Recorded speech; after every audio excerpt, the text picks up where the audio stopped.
এখন মুরগিগুলো আমি দিয়ে দিব।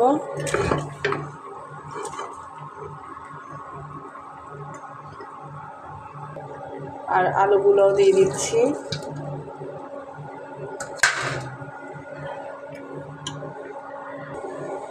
যেহেতু আমি মুরগিগুলোও ভেজে নিয়েছি, আলুটাও ভেজে নিয়েছি, আর এটা তো হচ্ছে ব্রয়লার মুরগি, তাই তো হতে বেশি সময় লাগবে না, আর নরম হয় ব্রয়লার মুরগিটা, তাই আমি আলু আর মুরগিটা একসাথে দিয়ে দিয়েছি। আর আগে তো মশলাগুলো কষিয়ে নিয়েছি ভালো করে।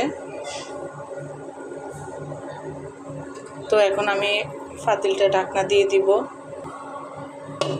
ঢাকনা দিয়ে দিলাম। এখন মুরগিটা কষানো হচ্ছে, একটু পরে আমি আবার পানি দিয়ে দিব।